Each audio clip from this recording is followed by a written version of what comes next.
Olá, seja muito bem-vindo ao Mundo Filosófico. Meu nome é Walter e o vídeo de hoje é um vídeo muito especial. É um vídeo que foi feito tentando sanar algumas dúvidas ou a vontade de alguns inscritos aqui do canal. É um vídeo que a gente fala sobre os chakras e traz um pouquinho do Reiki, justamente porque isso foi falado aqui por alguns inscritos. E falando em inscritos, nós temos muito, mas muito para agradecer, porque nós alcançamos no começo desse ano, 2026, a margem de 1.000 inscritos. Em segredo, nós tínhamos um propósito. Quando a gente chegasse em 1.000 inscritos, nós iríamos fazer um projeto de sortear um presente, uma lembrança, na verdade, para os nossos inscritos. Então, nós vamos preparar uma ou duas lembranças relacionadas aos temas aqui estudados, alguma coisa significativa. Não se preocupe, não tem um valor financeiro, mas um valor simbólico. E nós vamos pegar todos os inscritos do canal e vamos sortear esse brinde, esta lembrancinha para vocês. Por quê? Porque é graças a vocês que a gente chegou nesse número. Parece pouco, mas para a gente é muito, muito. Você parou a pensar que toda vez que a gente criar uma mensagem, ela se propaga para pelo menos 1.000 pessoas distintas? Olha o alcance disso. É uma mensagem simples, feita com muito carinho. Então esse número para a gente, ele não é simbólico, ele é um número significativo. Então agradecemos demais a vocês que estão entrando no canal, chegando aqui ou já estão há mais tempo. Nós vamos fazer esse sorteio de um pequeno e simples brinde. Nos próximos vídeos a gente vai falar disso. Outra coisa que a gente vai fazer é a seguinte. Há muita interação boa mesmo nos comentários dos vídeos. Pessoas com perguntas, orientações, afirmações e contribuições muito importantes. Então, nós vamos pegar um vídeo só para pegar as contribuições de vocês e nós vamos apresentar essas contribuições e fazer um comentário. Provavelmente eu não estarei sozinho nesse vídeo. Talvez eu traga aqui algum colega, algum membro do grupo, para a gente conversar junto sobre esses comentários, que eles são muito bacanas. Realmente me impressionaram algumas respostas, até depois a estudar e aprender junto com vocês. Então o canal já está superando qualquer expectativa nossa nesse sentido. Inclusive esse vídeo, né, como eu já falei, ele está sendo feito por conta de alguns colegas que pediram para a gente falar desse assunto. Então peço licença para apresentar a vocês os chakras e um pouco sobre o Reiki, um pouco sobre tudo que interage com os nossos chakras. Vamos lá? Então nós começamos aqui falando sobre as origens dos chakras. Então nós temos duas visões num sistema único. Falar um pouco da visão de yoga, um pouco da visão teosófica. Enquanto na visão yoga da coisa, a gente olha para o chakra como um fluxo energético cósmico. São esquemas de canais de energia que estão impregnados em nossos corpos, que nos ajudam a trabalhar, estar aqui presente na matéria. E a palavra chakra, em sânscrito, é algo como se fosse roda ou vórtice. E isso está muito ligado aos nadis, que são canais sutis. E o que esses canais eles têm de fluxo neles? O prana, que é a energia de vida. O prana é a energia que vem do sol, que a gente respira, é a energia da vida. Então veja aqui, os chakras fazem parte do processo de ascensão da consciência e do nosso refinamento espiritual. Então quanto melhor nós estamos espiritualmente falando, mais perfeitos estão nossos chakras, estão em movimento correto, cor correta, tem toda uma simbologia que atende os requisitos de um chakra correto, funcionando perfeitamente. E veja que na visão teosófica, nós dizemos que os chakras são a manifestação que ficam no nosso corpo etérico, que se liga então com o mundo, né, com a dimensão do plano etérico. E ali se integra com os nossos corpos biológicos, físicos e espirituais. E é importante a gente ter esse ponto de que se transforma num centro de força, fosse um vórtice de energia mesmo, e eles atuam como transformadores de energia, fazendo então essa ponte entre o sistema nervoso, endócrino e a consciência. Veja que aqui é importante porque cada chakra do nosso corpo está relacionado diretamente a uma glândula. Então, quando uma glândula não funciona bem em nossos corpos, certamente aquele chakra não está funcionando bem. Então, há uma disfunção que ela vai além do corpo físico, mas ela tem sintomas do corpo físico que podem estar atrelados diretamente com o chakra. Então, se você está com problema de tireoide, por exemplo, o chakra laríngeo seu de alguma forma não está funcionando adequadamente. E vice-versa. Um é causa e consequência de outro e vice-versa. Então veja que interessante que se a gente tem um corpo físico que funciona bem, ele reflete no nosso corpo etérico e nos nossos chakras. E se os chakras funcionam bem, é porque o nosso físico também vai funcionar muito bem. E os chakras, eles interagem com o que a gente pensa, com o que a gente faz, com o que a gente fala, com o que a gente escuta, o ambiente que a gente está, porque eles são vórtices de energia. Então o nosso corpo, ele tem que ser cuidado não só do que a gente come, do que a gente pensa, do que a gente vive, mas com quem nos relacionamos, o que nós ouvimos, que tipo de música a gente põe no nosso rádio, que tipo de livro a gente lê, que tipo de filme a gente assiste. Então tudo que a gente faz ao nosso redor interfere no nosso campo vibracional, interfere nos nossos chakras. Já parou para pensar que extrapolando isso, filme ruim, música ruim pode te levar a uma doença? Pense com carinho se isso realmente é tão fora do comum de se pensar. Continuando aqui, veja que no ocultismo moderno, a gente sempre mistura essas tradições, porque na verdade elas começam a se entrelaçar, falam a mesma coisa, só que de pensamentos e momentos distintos da ciência. Então, no fundo, quando a gente fala no yoga, na visão teosófica, elas acabam se entrelaçando e falando a mesma coisa, só que em contextos e momentos distintos. E aí veja que os chakras são veículos da nossa consciência, porque dentro deles passa energia e a gente consegue trabalhar com esses corpos para inclusive ter coisas como clarividência e outras coisas. Olha só, então nós temos um corpo físico mais o etérico, que é o nosso corpo material. E essa contraparte vital, que é essa bateria energética, essa vitalidade, é justamente ali que o Reiki atua, que nós vamos falar do Reiki aqui. Já o nosso corpo astral é o nosso corpo das emoções e desejos. Lembrando que a gente já falou dos corpos aqui, só passando para fazer link com os chakras. Nosso corpo mental é o veículo do pensamento concreto e abstrato. Parte dele é inferior, parte dele é superior. O inferior é esse pensamento humano, o superior é o pensamento elevado. Depois temos o corpo causal, búdico e átmico. E aí o causal é esse corpo mental superior, né? E o búdico e o átmico são corpos já... Aliás, os três corpos, o causal, o búdico e o átmico, já são corpos não físicos. São camadas superiores que estão ligadas à nossa alma, o espírito e, por consequência, à mônada. Já que os chakras, então, eles funcionam como uma interface entre os nossos corpos. Eles transmitem impulsos ao físico etérico, para o astral, mental, e abrem janelas para os níveis superiores. Nossas portas de saída de energia e de conexão com nossos corpos superiores mais sutis são pelos chakras. Uma viagem astral, ela tem que acontecer basicamente pelos nossos chakras. Cada chakra, então, corresponde a uma espécie de clarividência. Se você quer ver o mundo espiritual, é o terceiro olho que você precisa trabalhar, que é o chakra frontal. Se você quer ouvir os outros planos, outras dimensões, você tem que trabalhar o laríngeo, que é da fala, mas é do ouvido. Ele faz uma espécie de triângulo aqui nessa região. Se você quer trabalhar os sentidos, sentimentos, enfim, e trabalhar nos mundos superiores, você tem que trabalhar o cardíaco. E esses três aqui, superiores, fazem uma coerência que faz com que você tenha uma clarividência e consiga se transitar nos mundos superiores espirituais. Já os de baixo nos prendem na matéria, para trabalhar na matéria e poder evoluir na matéria. Então aqui nós temos a nossa espécie de fiação energética. O que significa isso? Nós temos nosso corpo, a nossa coluna, a nossa espinha dorsal, e dela nós temos os fios de luz que se intercalam, e cada ponto que eles se encontram vira uma espécie de chakra. Mas é importante entender que nós temos 3 fios de luz no nosso corpo. Esses 3 fios de luz são fios de energia do qual tudo o que acontece no nosso corpo transita por ali. Conhecimento, saúde, energia vital. E aí elas sobem e descem, formando esse caduceu, que é semelhante ao símbolo da medicina, não é mesmo? E aí nós temos esses 3 vértices de luz. O central chama Sushumna, que é o nosso eixo de luz que conecta a gente desde a parte latente nossa inferior até o nosso terceira visão, nosso terceiro olho. Nós temos o Ida, que ele é o lado receptivo, introspectivo e feminino, que ele chama de lunar. Então ele vem da parte inferior e vai subindo, que nem o DNA, né? E temos a Pingala, que é o nosso lado solar, que é o lado ativo, expansivo e masculino.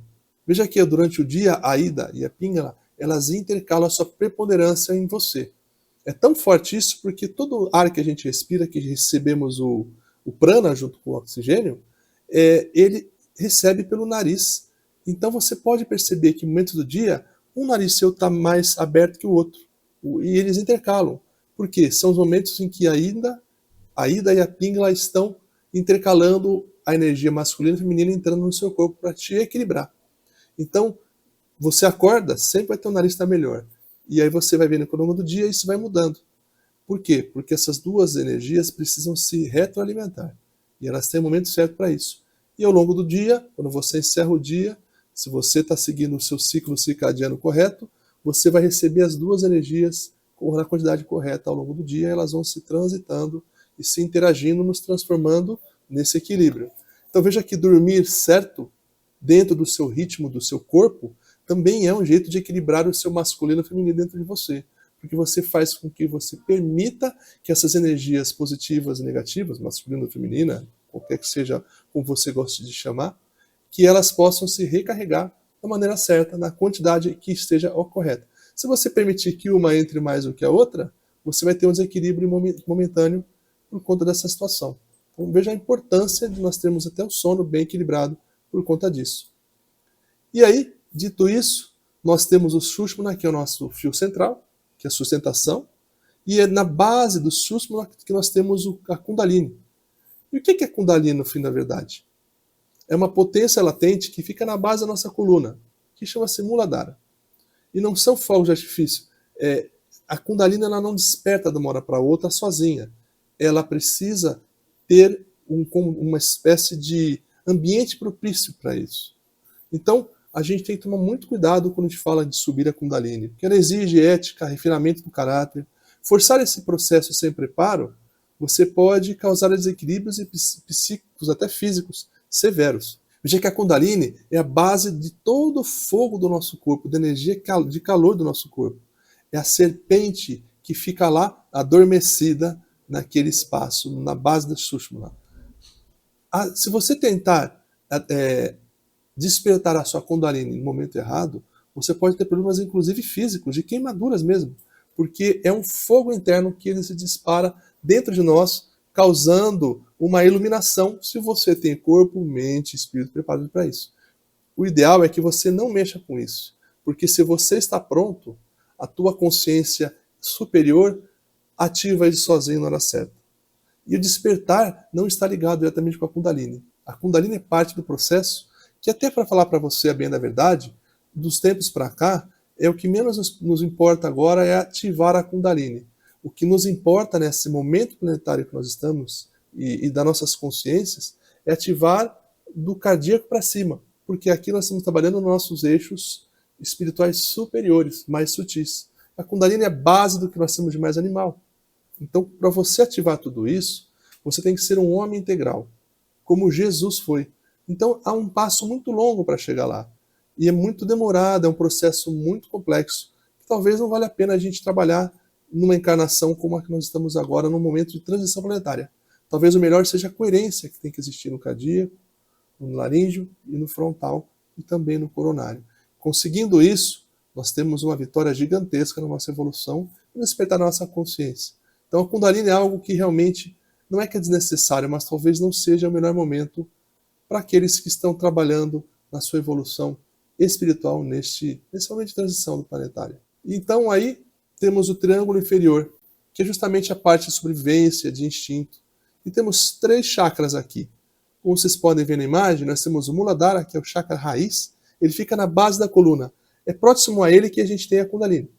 A cor desse chakra é vermelho, e aqui a gente trata de situações de sobrevivência, a energia de estrutura, de segurança física, e ele se desenvolve e se manifesta no físico e no etérico. Quando ele está em desequilíbrio, quando ele está desenergizado, ou ativado de forma inconstante, ele gera medo, ansiedade, gera instabilidade. Então qual que é a forma de você mantê-lo de forma intacta e íntegra? Aterramento, que é andar descalço, andar na natureza com os pés na natureza, ter contato com a natureza, abraçar árvores, mar, rios, cachoeiras, e ter rotinas boas de sono, para que você possa recuperar os seus corpos durante o sono. Já o segundo chakra, esse Svadhisthana, que é o chakra sacral. Ele fica logo um pouquinho abaixo do umbigo ali, e a cor dele é alaranjada. E o que ele trabalha? Emoções, a nossa sexualidade, nossa criatividade, e fluxo. Criatividade essa não especificamente só de criação artística, mas inclusive de vida. É aqui que o divino manifesta energia para a criação de novas vidas. E aí ele mais específico no corpo astral. Aqui fica a sede dos nossos desejos. E quando ele está em desequilíbrio, nos gera raiva, querer o controle excessivo ou até submissão em excesso. E para manter esse chakra positivamente funcionando, nós temos que pensar na disciplina gentil, exercícios de coração, definir limites para as pessoas, ter um núcleo muito bem definido dos nossos princípios. Um pouquinho mais acima nós temos o Manipura, que é o nosso plexo solar. Fica bem na boca do estômago e a cor dele é amarelada. Aqui o tema é poder pessoal, é a vontade, é o ego, é a parte de gestão. Ele fica no corpo astral e parte dele no mental inferior. E o desequilíbrio dele gera raiva, controle demais das coisas, querer controlar tudo, porque é uma insegurança, né? E você acaba querendo controlar, ou então submissão. A manutenção aqui é a mesma coisa. É você definir limites, ser mais gentil, lidar com o que você come, lidar com o que você bebe, saber lidar com as pessoas de uma forma mais agradável, porque a gente digere tudo ali, né? E veja que ele fica próximo do fígado. Então, cuidado com bebida em excesso, comida em excesso. A esteatose prejudica o plexo solar. E aí nós temos o Anahata, que é o nosso integrador, que ele fica no meio do caminho, que é o nosso cardíaco. E aí ele fica bem no centro do peito. Ele tem uma cor esverdeada com núcleo rosa. E ele fala de amor, compaixão, de perdão, de integração. Ele é o nosso ponto de equilíbrio entre a matéria, nossos chakras inferiores, e o espírito, que é os chakras superiores. Ele é considerado então a ponte entre o corpo astral e o mental. É o portal para o plano búdico, que é a intuição pura. Veja que o desequilíbrio dele gera isolamento, mágoa, armadura emocional, aquele sentimento de culpa, que não serve para nada, né? E aí quando você precisa alinhar ele, é gratidão, respiração focada no peito, mas é aquela respiração que você faz 4x4, 5x5, e o serviço desinteressado. O que é o serviço desinteressado? De uma forma prática e rápida é fazer o bem sem pensar a quem. Sempre fazer o bem, porque este é o caminho, tudo que Deus faz é para servir. Então, quando a gente serve o outro, serve um animal, serve aquilo que é divino, serve a outras criações de Deus que não nós mesmos, nós estamos sendo o quê? Pessoas amorosas, pessoas que olham para o outro, que na verdade faz parte de nós mesmos. E aí nós temos o triângulo superior, que é da parte de expressão e visão. Então nós temos o laríngeo, que é o Vishuddha, que é da garganta, que tem uma cor azulada, e aqui a gente trabalha com a verdade, com a comunicação, é a nossa vibração criativa. E ele está ligado com o nosso corpo mental. Então ele ajuda na clareza da nossa formulação das coisas. Ser didático, ser uma pessoa organizada. E a prática para você deixar ele alinhado é cantar, fazer mantras, você ter uma honestidade radical, viver a verdade pura. Ajuda muito esse chakra. E aí nós temos o Ajna, que é o terceiro olho, que ele fica entre as sobrancelhas. Ele tem uma cor índigo, é um azul escuro, quase violeta, né? E aqui é a visão interior, é a síntese, é o discernimento mental. Ele se coliga com o mental superior. Então aqui qual que é a prática para alinhar ele? O estudo, o silêncio, reduzir um pouco os estímulos visuais, meditação. E aí temos o Sarasrara, que é a nossa coroa, que fica no topo da cabeça. Ele tem uma cor violeta abrançada e ele se liga com a unidade, com a transcendência, é a nossa conexão com o divino. É por onde a luz que vem do Sol central desce em nós. E o corpo dele fica entre o causal, o búdico e o átmico, são os corpos superiores. Cuidado então com, quando você se liga demais com esse chakra, de você acabar, desvalorizando a vida humana, desvalorizando as coisas que acontecem, quando a gente fica muito, não aguento mais ser humano, o que essa humanidade é isso e aquilo, eu queria muito, sair disso, eu queria, evoluir espiritualmente, me transformar em luz.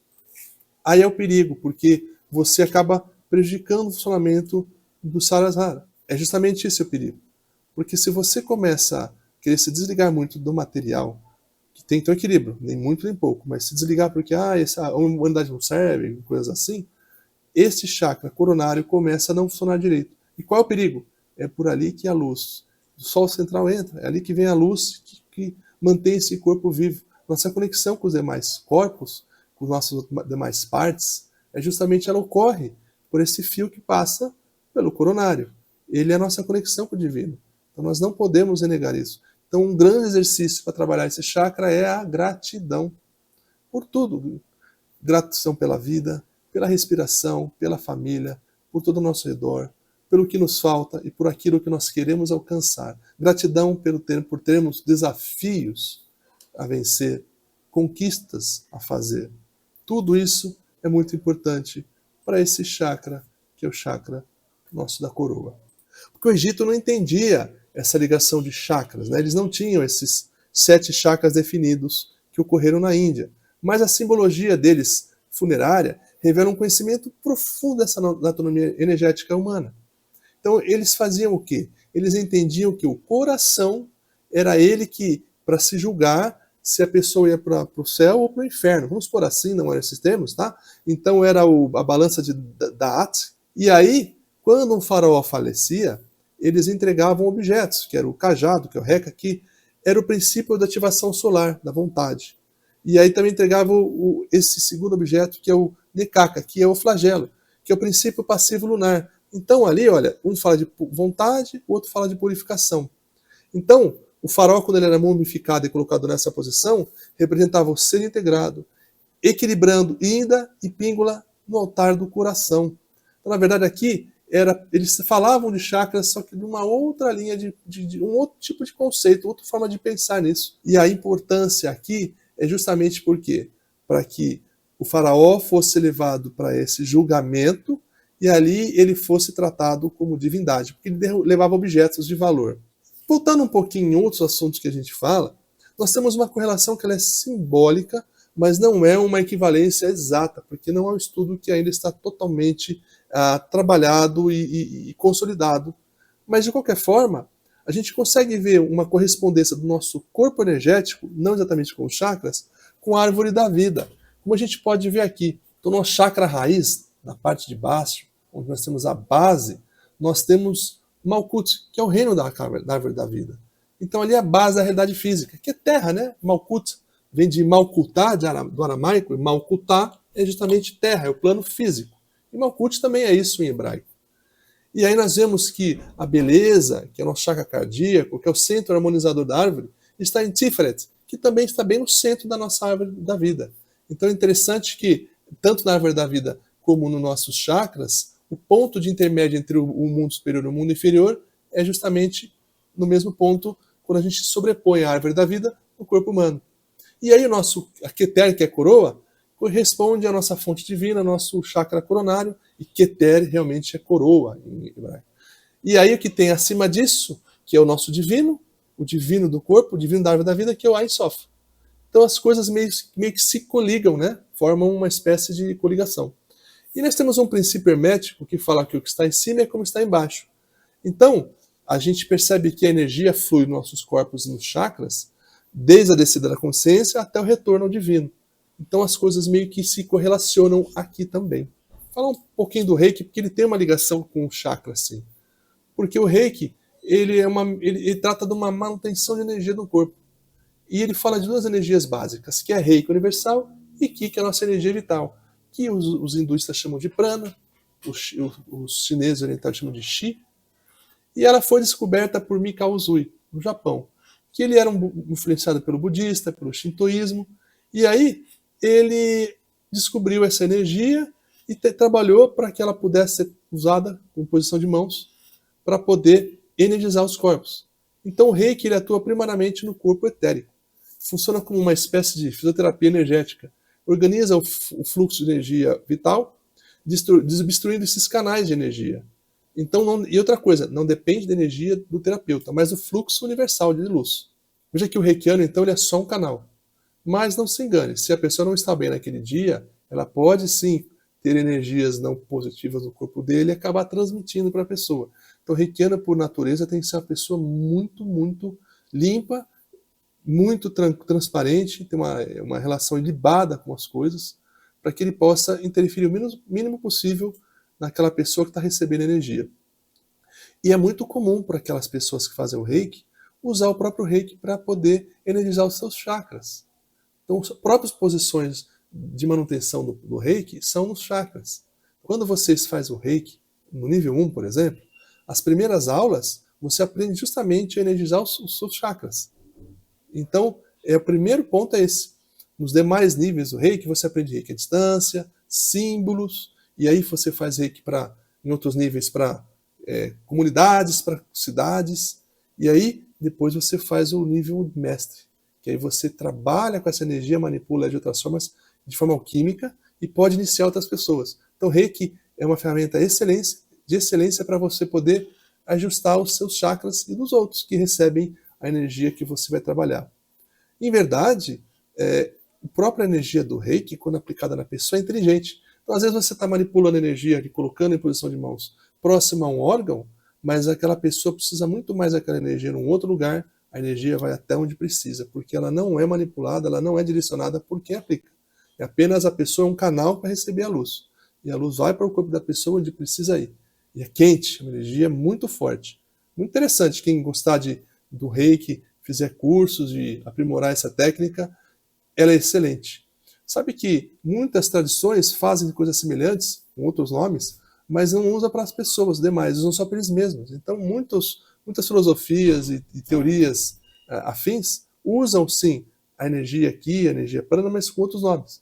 Mas não deixa de ser um reiki, só que com outros usos, outros estudos por cima dele, né? Fazendo aqui, então, uma interação entre o reiki e os chakras, podemos falar que existem efeitos cíclicos sutis, porque quando você aplica o reiki em outra pessoa, você acaba tirando esses bloqueios de energia do corpo dela, que estão energias estagnadas, então o corpo volta a circular. Então os chakras eles deixam de competir e harmonizam o ritmo do corpo como um todo. Então já que o reiki tende a baixar a energia excessiva da cabeça para o coração e a base. E ao organizar o corpo etérico, que é a vitalidade, o reiki acalma o corpo astral, com suas emoções, criando essa coerência no sistema entre o cardíaco e os nossos chakras superiores. Então o reiki acaba se transformando numa harmonização. E não tem nada a ver com Kundalini aqui, ele não abre, o reiki não é feito para isso, não abre chakra algum, não muda nada. Ele apenas equilibra os corpos e os chakras. Então é uma técnica muito boa para você fazer, para você evoluir os seus corpos. Nesse próximo slide a gente vai trazer um pequeno protocolo prático de alinhamento dos chakras. Aqui é para aquelas pessoas que não têm o reiki, mas mesmo tendo o reiki, a gente tem algumas formas de a gente alinhar os nossos chakras para que eles possam trabalhar e funcionar da melhor maneira. Detalhe, muito cuidado com esse alinhamento, por quê? Não por ele em si, mas ele exige um exercício que seja feito. Mas para desalinhar o chakra, basta uma pequena atividade irregular, equivocada, não correta, que você vai desalinhando tudo de novo. Então veja que não basta alinhar os chakras, você tem que vigiar a sua postura, a forma de ser, tem que evoluir nesse sentido para que você não precise toda hora fazer alinhamento de chakras. Pensando então no alinhamento de chakras, respiração 4x4, 4x6, é aquela que você faz 4, inspira, 4 se espera um pouco com o peito cheio, e 4 você expira, 4 com o peito vazio e sobe. Este é um. Ou então, inspira 4 tempos, expira em 6, vai acalmando o sistema nervoso. Outra coisa que você pode fazer é você fazer o que chama de escaneamento, que é você, enquanto está respirando, vai mentalizando, vai sentindo cada parte do seu corpo e vai relaxando o corpo. Né? Existem algumas sankalpas, ou mantras, ou intenções, que algumas pessoas gostam de fazer. Mas não esqueça o aterramento, o contato com a energia, um bom sono, uma boa alimentação. Procurar coisas elevadas, companhias elevadas, músicas elevadas, filmes elevados, livros elevados, conversas elevadas. Vídeos como esse, que veem só o lado bom das coisas, que pretendem ajudar você a evoluir enquanto pessoa, enquanto consciência, rumo ao infinito. Então isso é importante para que você possa evoluir e manter os seus chakras alinhados. E aí nós temos aqui um protocolo de segurança para a Kundalini. O erro comum é tentar abrir os chakras à força, para poder obter poderes ou experiências místicas. Cuidado com isso. Quero sair do corpo, fazer viagem astral. Há muito mito nisso. E qual que é o risco? Instabilidade mental. Você pode ter um burnout energético, aquele, ficar tão sugado que não sai da cama. Um desequilíbrio emocional intenso. Então veja que o caminho seguro é a ética e o caráter, que é a base de tudo. A estabilidade física, um bom sono, uma boa alimentação, ter uma rotina é muito importante. Prática suave. Alinhar o corpo, como por exemplo o reiki, em vez de ficar fazendo ativações forçadas, tomando químicos e chás que prometem levar você para outros planetas. Não precisa nada disso. É até perigoso se você não está no momento certo, porque isso tudo potencializa aquilo que você está. Se você não está no momento bom, pode ficar péssimo. A regra de ouro é que a Kundalini é uma consequência de maturação. Não é uma meta que a gente tem que perseguir com pressa, não. Vou fazer um pequeno adendo aqui de viagem astral, tá? Sai do corpo. Isso é muito importante. É um exercício bacana de fazer. Mas veja, o que está ao seu redor quando você vai sair? Coisa boa? Você está preparado para ver seja lá o que vai estar do outro lado? Você tem que entender que a gente tem que fazer muita coisa antes disso. Tem que se preparar. Tem que estudar. Tem que lidar com certas coisas. E assim, existem várias formas. Às vezes a gente acha que a projeção astral é um sonho lúcido, é só nosso animismo, ou é só um sonho comum. Então, assim, tudo isso são ferramentas. Elas não se abrem à toa. Tem que ter um propósito. Aquela pessoa fala, eu acordei, dormi, resolvi que vou viajar, fui para Paris, fiquei lá passeando. Desculpa, desconfie desse tipo de coisa. Ou então aquelas pessoas, eu fiz uma viagem astral e encontrei a minha mônada. Olha, eu não vou nem comentar sobre essa frase. Viagem astral é no plano astral. Mônada está lá em cima. Ela nem tem forma, nem tem essência, ela nem pensa, ela não tem. Ela trabalha muito na essência, é sutil demais para a nossa capacidade cognitiva de compreender o que é isso. Então, assim, a gente tem que ter muito pé no chão. Viagem astral é plano astral. Então, para cada corpo, existe um plano correspondente. Então, se nós estamos, por exemplo, no corpo físico, nós estamos no plano físico. Então, nossos olhos físicos vão enxergar o plano físico e vamos interpretar isso. Se nós fazemos uma viagem astral, nós saímos do corpo físico e nosso corpo astral agora está com atenção para ele, o corpo físico está dormente, e você está percebendo o plano astral. Se você vai para o plano mental, você desliga o seu corpo astral e está ligado ao seu plano mental. Então, o seu corpo mental é que está com a atenção marcada. Para isso, é um exercício complexo pra caramba para chegar lá. Ele exige anos de prática. E eu acho que é excelente. Treinar viagem astral é se preparar para uma morte suave. Eu não vou nem falar por quê, eu quero que você reflita o que é isso. Mas preparar-se para o plano astral é preparar-se para uma morte suave. Então, veja que é muito importante a gente entender isso. Cada corpo tem o seu plano correspondente. Depois falar disso aí em outros vídeos também, mas achei importante fazer esse complemento para a gente desmistificar algumas coisas, tá bom? Deixa claro que os nossos chakras todos ficam no corpo etérico, tá? Essas posições que a gente fala dos corpos é porque assim, vou dar um exemplo, ele não é o melhor exemplo, mas ele explica um pouco. Só para a gente explicar muito bem isso, mas os chakras estão no corpo etérico. Eles se manifestam ali. No corpo físico são as glândulas correspondentes. Mas a saída do corpo numa viagem astral geralmente se dá pelo terceiro olho. Muitos falam isso, né? Aí tem os truques que você vai fazer, tentar fazer a rolagem, ou fingir que tem uma escada para subir. Tem todo um trabalho que a gente faz para fazer esse exercício acontecer. E não é sempre que dá certo. Muito pelo contrário, dá mais errado do que certo. Mas quando dá certo, é sensacional. Mas eu vou deixar para falar da viagem astral num outro vídeo.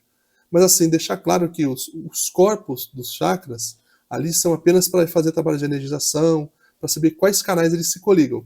Mas a presença mesmo dos chakras, todos eles estão no nosso corpo etérico. Gente, este aqui é vamos falar assim, uma breve explicação sobre os chakras, muito superficial. Eu vou ter que fazer mais vídeos para falar disso, mas é para a gente já ir entendendo para que lado que essa conversa vai. E aí, olha, é importante também a gente entender que é necessário um alinhamento diário, porque os chakras não são botões mágicos, eles são um mapa de autoconhecimento que integra corpo, emoção, mente e espírito. O objetivo dele não é fugir da realidade, mas é trazer a consciência do espírito para a experiência da matéria, com presença, ética, coração e respiração. Por isso eu encerro esse vídeo dizendo para vocês o quê? Ficou longo, né? Perdão, gente, tem vídeo que não dá para ser curto. Mas os chakras são pontos de luz, são portais que nos conectam em outros mundos e mantêm o nosso corpo alinhado. Então veja que essa máquina criada por Deus é tão perfeita que todo esse encaixe requer um conhecimento muito grande de toda a nossa estrutura de forma integral. Então por isso que eu acho que é importante no futuro a gente ter cursos, vídeos aqui sobre Ayurveda, porque ali é uma medicina, vamos falar assim, é uma forma de você viver esta vida olhando para isto também, não só o físico. Ela não é perfeita, ela tem muita coisa que a medicina tradicional supera em terapia, mas ela é sensacional para a gente poder fazer essas ligações, que se um dia a medicina nossa atual hoje trabalhar junto com esses corpos, trabalhar com esse tipo de informação, nós vamos evoluir na medicina anos-luz. Porque trata-se muito hoje nos efeitos, por exemplo, a dor de cabeça, e pouco na raiz do problema. o que deu aquela dor de cabeça. Então eu tomo analgésico para passar dor de cabeça, mas eu não trato o que deu aquela dor de cabeça. Sequer olho qual corpo nosso está em desequilíbrio, qual chakra está mantendo esta dor, ou qual pensamento, em que momento isso somatizou. Tudo isso precisa ser trabalhado pela medicina ainda para a gente poder evoluir e ter um nosso corpo integralmente saudável. Mas é isso, gente. É um vídeo introdutório. Num outro vídeo, que eu vou continuar depois, eu vou falar das formas dos chakras, falar um pouco mais das pétalas, qual a correlação do número de pétalas que tem cada chakra, para qual função que isso tem, com que se coliga. Então veja, tem muito mais para ser falado, mas muito mesmo. Mas fica com o vídeo introdutório para você, curioso como eu, quiser pesquisar, já sabe mais ou menos o caminho das pedras aí para você buscar informação. Espero que você tenha gostado desse vídeo. Eu desejo a você um excelente dia, excelente noite, independente do horário que você está vendo o vídeo. Um grande abraço e até o próximo vídeo, hein? Tchau, tchau.